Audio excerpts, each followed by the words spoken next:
Okay, let's unpack this one. Imagine a tech company, right? Skyrockets to a what, $1.5 billion valuation? Huge numbers. Exactly. Raises nearly $500 million.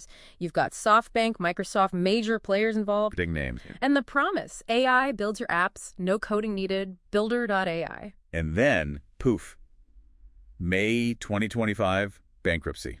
Almost overnight. Gone. So what we want to do here is really dig into how. How does that happen? It's fascinating and honestly a bit startling. Yeah. How does a company with that kind of backing, those huge claims, just collapse so fast? Right. And our source material really gives us a look, behind the marketing, that gap between the hype and what was actually going on. And that hype really centered on Natasha, their AI assistant. That was the magic. Yeah. The pitch was just so powerful. You just talk to Natasha, describe your app, and bam, it appears. Supposedly.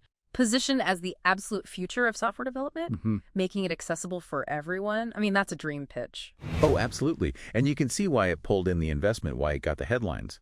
But when you dig into the sources, the reality check hits hard. Okay.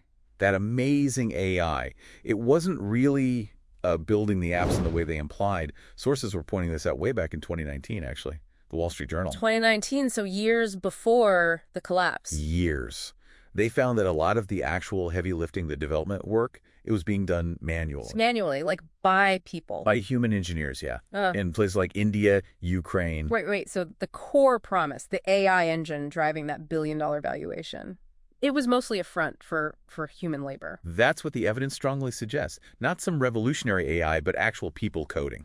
Wow. Okay, that changes the whole picture. Yeah, fundamentally. It really does. And the sources stress, the scale of this difference. The sophisticated AI was, mostly branding. Marketing wrapped around pretty standard software development. Which I guess explains the costs piling up. Exactly.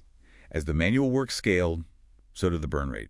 And you see the financial pressure building. Sources flag some serious red flags. Like what?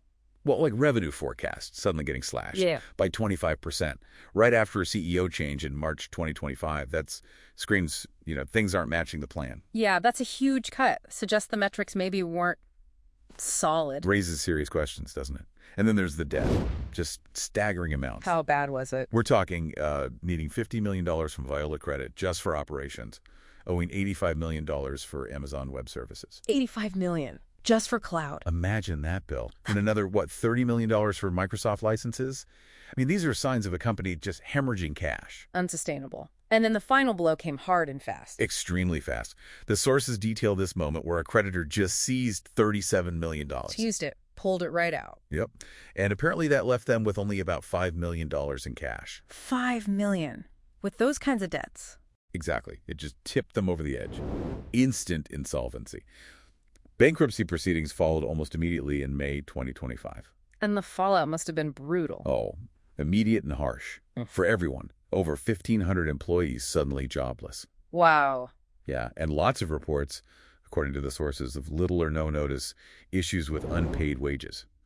Just awful. And the customers? Left hanging? Completely stranded, unfinished projects, support just vanishes, and then the nightmare of trying to get their data migrated somewhere else. A mess. And the big investors, Microsoft, SoftBank. Facing very significant losses on that $500 million they poured in.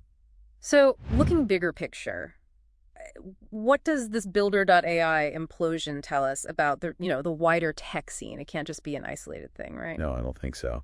It's really become this potent case study, the gap between the AI hype and what the tech can actually do right now. Right. Definitely casts a shadow, some skepticism over that whole no-code, low-code movement, especially the parts leaning heavily on AI promises.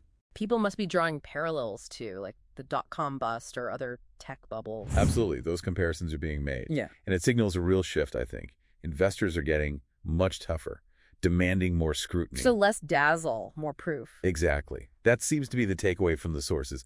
Investors are moving past the slick demos.